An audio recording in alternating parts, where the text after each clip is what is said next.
de l'actualité, la Guinée-Bissau était ce lundi dans l'attente des résultats de l'élection présidentielle et surtout de savoir si ce scrutin ramènera la stabilité dans le pays.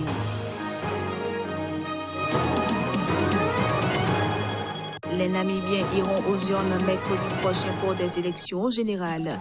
En meeting, le leader de l'opposition a exhorté les jeunes à être les premiers dans la file le jour du scrutin. Et puis la Tanzanie a organisé ce dimanche des élections locales, considérées comme un test avant les élections nationales de l'année prochaine, mais sans le principal parti d'opposition.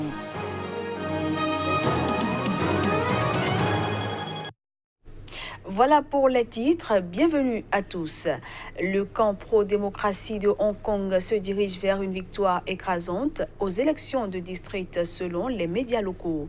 Il envoie ainsi au gouvernement soutenu par Pékin un message clair de soutien public, revendication d'un mouvement de protestation qui s'est installé sur le territoire depuis des mois.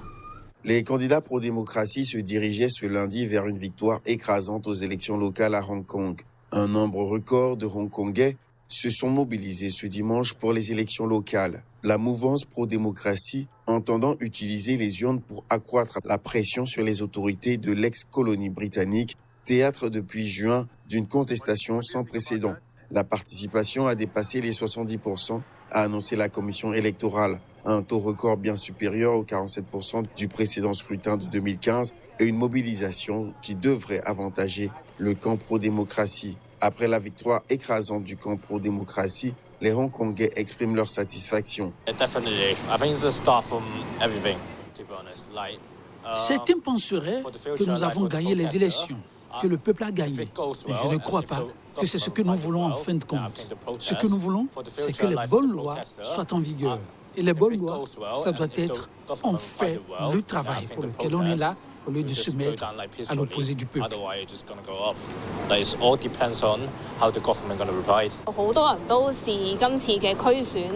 Beaucoup d'entre nous voient cette élection comme un référendum pour montrer le niveau du soutien à la contestation. On est content de voir le résultat. L'élection des conseils de district est une dure bataille, mais le camp pro-démocratie remporte tellement de sièges. Ça montre clairement notre insatisfaction à l'égard du gouvernement.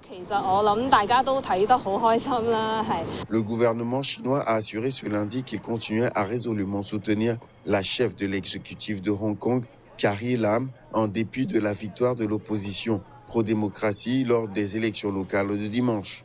Face à la presse, le porte-parole du ministère chinois des Affaires étrangères, Zheng Zhuang, a réaffirmé la détermination de Pékin à s'opposer aux ingérences dans les affaires de Hong Kong par quelque puissance étrangère que ce soit. D'une élection à une autre, les Bissau-Guinéens ont voté ce dimanche pour élire leur nouveau président. Ils espèrent ainsi tourner la page de l'instabilité chronique dans le pays. Mais le scrutin a été terni par des échauffourées et des accusations de fraude lancées par le camp du président sortant, José Mario Vaz. 760 000 électeurs ont voté ce dimanche pour élire un nouveau président ou réélire José Mario Vaz, qui fait face à 11 autres candidats, dont l'ancien Premier ministre Domingos Simoes Pereira. Comme prévu, les opérations de vote se sont terminées à 17h GMT dans plusieurs bureaux de la capitale où le dépouillement a immédiatement commencé. Les premières tendances sont attendues en début de semaine et la date du 29 décembre prochain a été retenue pour un second tour hautement probable. Par ailleurs, des échauffourées entre militants de différents camps suivis de l'intervention de la police ont eu lieu notamment à Bissora dans le nord, Kanchungo dans le nord-ouest et Mpada dans le sud-ouest ainsi que dans la périphérie de Bissau selon des sources sécuritaires. Avant même la fermeture des bureaux, un proche du président sortant José Mario Vaz, qui brigue un second mandat en tant qu'indépendant, a accusé ses adversaires du Parti africain pour l'indépendance de la Guinée et du Cap-Vert, PAIGC, formation historique qui domine le Parlement et le gouvernement, de s'être livré à des fraudes. Mis en cause, le PAIGC n'avait pas encore réagi à ces accusations en début de soirée. 2 semaines avant la présidentielle, la communauté internationale s'inquiétait encore d'une remise en question de l'élection et même de risques de guerre civile, mais la campagne s'est déroulée dans une ambiance festive. Dans les quartiers populaires de Bissau, les premiers décomptes laissent présager d'un second tour entre Domingos Pereira, le chef du parti majoritaire, le PAIGC, et Umaro Sissoko Embalo, un dissident de ce parti, ce qui est loin de surprendre les Bissau-Guinéens. C'est une compétition. Dans ce quartier, Domingos Pereira et Umaro Sissoko Embalo sont en tête et ils sont engagés dans une lutte effrénée. Ils vont battre le fer pour de vrai.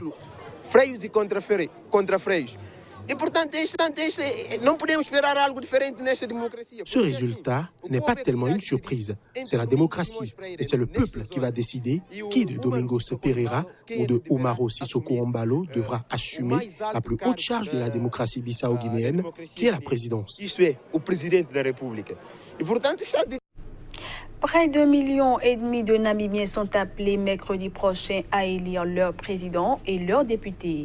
La Namibie est un immense pays semi-désertique d'Afrique australe, parmi les premiers producteurs mondiaux d'uranium. À quelques jours de l'élection présidentielle, le chef de l'opposition namibienne est arrivé dans un petit stade pour un meeting auquel assistent des centaines de partisans du mouvement populaire démocratique. Lors de son discours à Windhoek, il a exhorté les jeunes à être les premiers dans la file le jour du scrutin qui se tiendra mercredi prochain. Je veux exhorter les Namibiens par milliers à rester calmes, à rester résilients, à rester plus vigilants que jamais. Nous devons rester vigilants car le président Hage Geingob est blessé. Le bison est gravement blessé et si vous regardez les premiers sondages, PDM a déjà brisé la majorité des 2 tiers.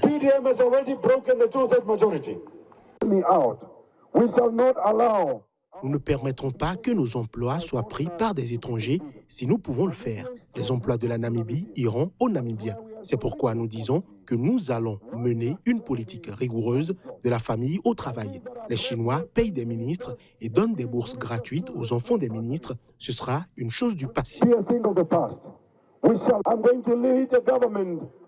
Je vais diriger un gouvernement de tolérance zéro à la corruption. Mes frères et sœurs qui figureront en bonne place dans mon futur cabinet, certains d'entre vous qui sont sous cette tente, si vous ne démissionnez pas, vous irez en prison et vos avoirs seront gelés. Malgré un sous-sol gavé de ressources naturelles dans l'uranium, des fonds marins riches en poissons et en diamants et l'essor de son tourisme, la Namibie semble engluée depuis 2016 dans une sévère crise économique.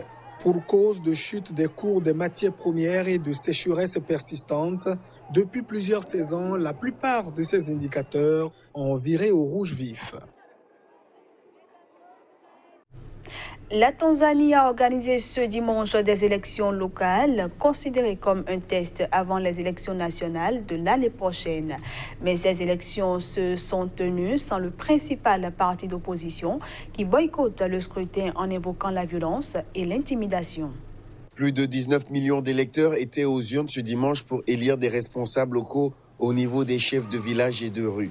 Ces élus jouent un rôle essentiel dans l'organisation des réunions publiques et la mobilisation pour les campagnes électorales. Mais le Chadema, principal parti de l'opposition, a décidé début novembre de ne pas participer au scrutin. Il explique cette décision par le fait que ses candidats étaient victimes d'intimidation ou de règlements dont le but était de bloquer leur candidature. Depuis, 5 petits partis se sont joints au boycott. Dans la capitale économique, Dar es Salaam, plusieurs bureaux de vote n'ont pas ouvert car les candidats du parti au pouvoir étaient seuls en lice et ont été élus automatiquement. Le scrutin ne sera pas non plus organisé pour la même saison dans 3 des 26 régions de la Tanzanie continentale. Dans quelques bureaux de vote, des candidats de petits partis d'opposition se sont néanmoins portés candidats. Les premiers résultats sont attendus ce lundi. Les prochaines élections nationales en Tanzanie sont fixées à la fin 2020. Selon de nombreux observateurs tanzaniens, le président John Magufuli devrait être candidat à sa succession pour un nouveau mandat de 5 ans. On retrouve cette fois-ci Johannes Toanou pour la revue de presse Afrique.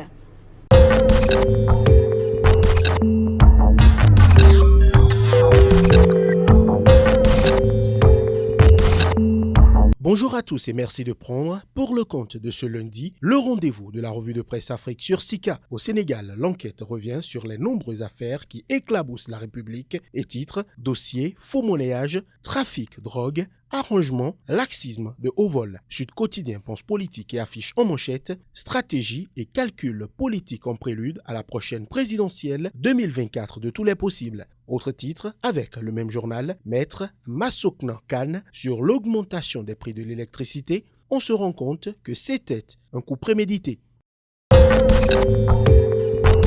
Au Burkina, l'Express du Faso renseigne en titre « Le président du Faso, aux maires et députés du Burkina, faisons en sorte que la décentralisation soit une réalité palpable dans notre pays ». Autre titre avec le même journal, disparition ou enlèvement d'agents dans les cascades, le mystère, pourtant les Burkinabés veulent savoir. Le quotidien sur une toute autre note, 11 décembre à Tenkodogo, le Premier ministre satisfait de l'évolution des travaux. Et puis libération d'otages, les 4 infortunés de Sideradougou reçus à la primature de Koulouba.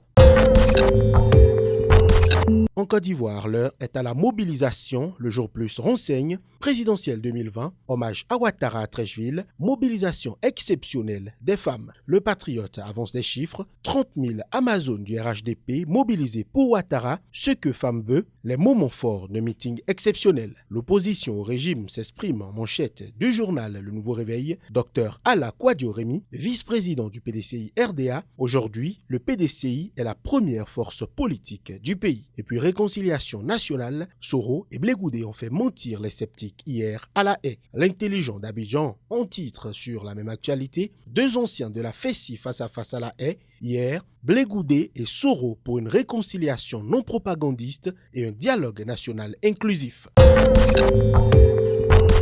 Au Cameroun, les candidats pour les élections à venir ont été investis par le parti au pouvoir. Mutation, investiture au RDPC, tout feu tout flamme. Irrégularité sur fond de règlement de compte. Pour le journal, l'essentiel du Cameroun remarque aussi la crise autour de l'investiture et titre législative, municipale, RDPC. Les caciques font de la résistance. La Voix du Centre revient sur la dernière sortie des chefs d'État de la région au Cameroun et titre sommet extraordinaire des chefs d'État de la CEMAC. Paul Biya et ses homologues font diversion sur le franc CFA.